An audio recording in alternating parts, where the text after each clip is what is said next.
പലർക്കും ഉള്ളൊരു സംശയമാണ് ചെവിക്കുള്ളിൽ ബഡ്സ് ഇടാവോ, ചെവി എങ്ങനെ ക്ലീൻ ചെയ്യണം എന്നുള്ളത്.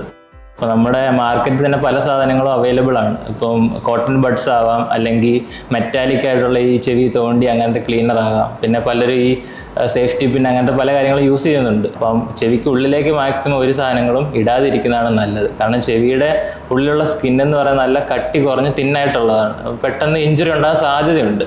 അപ്പം അങ്ങനെ ഇഞ്ചുറി ഉണ്ടായിക്കഴിഞ്ഞാൽ അത് പിന്നീട് ഒരു ഇൻഫെക്ഷനിലേക്കും കാര്യങ്ങളിലേക്കും നയിച്ചേക്കാം. നമ്മൾ ഇങ്ങനത്തെ കാര്യങ്ങൾ ചെയ്ത് കഴിഞ്ഞാൽ നമുക്ക് ഇച്ചിങ് ഉള്ള സമയത്ത് വേദന അധികം അറിയത്തില്ല. അപ്പം നമ്മൾ ഒരുപാട് ശക്തിയിൽ ഇത് ചെയ്യുകയും ചെവിക്കകത്ത് ഇഞ്ചുറി കുറച്ച് കൂടുതൽ വരാനും ചാൻസ് ഉണ്ട്. അപ്പം ചൊറിച്ചിൽ തന്നെ പല കാരണങ്ങളുണ്ട്. അല്ലെങ്കിൽ വാക്സ് ആവാം, അല്ലെങ്കിൽ ഫംഗൽ ഇൻഫെക്ഷൻ ആവാം, അല്ലെങ്കിൽ ബാക്ടീരിയൽ ഇൻഫെക്ഷനോ ചെവി പഴുപ്പോ ആകാം, അല്ലെങ്കിൽ ഡ്രൈനസ് കാരണമാകാം. അപ്പോൾ എന്താണ് കാരണം എന്ന് കണ്ടുപിടിക്കണം. അപ്പോൾ അതിന് ഒരു ENT വിദഗ്ധൻ്റെ സഹായം തേടുക, കാണിക്കുക. അല്ലാതെ വീട്ടിൽ ഇതുപോലത്തെ പൊടിക്കൈയൊന്നും ചെയ്യാതിരിക്കുക. പിന്നെ പലർക്കും ഉണ്ടാകുന്ന ഒരു പ്രശ്നമാണ് ചെവിക്കുള്ളിൽ ഒരുപാട് വാക്സ് അടിഞ്ഞു കൂടുന്നത്. അപ്പോൾ നമ്മുടെ ചെവിയിലുണ്ടാകുന്ന വാക്സ് എന്ന് പറഞ്ഞാൽ നോർമലായിട്ട് ഉണ്ടാകുന്ന ഒരു സാധനമാണ്. നമുക്ക് ചെവിക്ക് പ്രൊട്ടക്റ്റീവ് ആണ്.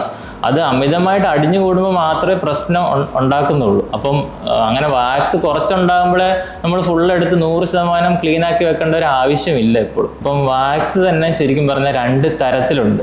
ചില ആൾക്കാരിൽ കുറച്ച് വെറ്റായിട്ടാണ് ഉണ്ടാകുക, ചിലരിൽ ഒരുപാട് ഡ്രൈ ആയിട്ടുണ്ടാകും. അപ്പോൾ ഈ ഡ്രൈ ആയിട്ടുള്ള വാക്സ് ആണ് കുഴപ്പക്കാരനാകുന്നത്.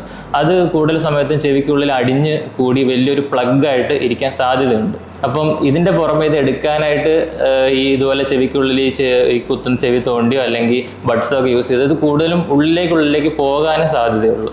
അപ്പം അങ്ങനെ ചെയ്ത് കഴിഞ്ഞാൽ ചെവിക്കുള്ളിൽ ഇഞ്ചുറി ആയിട്ട് പിന്നെ അതിൻ്റെ പുറമെ ഇൻഫെക്ഷൻ, നീർക്കെട്ട് അങ്ങനത്തെ കാര്യങ്ങളൊക്കെ ഉണ്ടാവാം. അപ്പം അത് മാക്സിമം അവോയ്ഡ് ചെയ്യുക.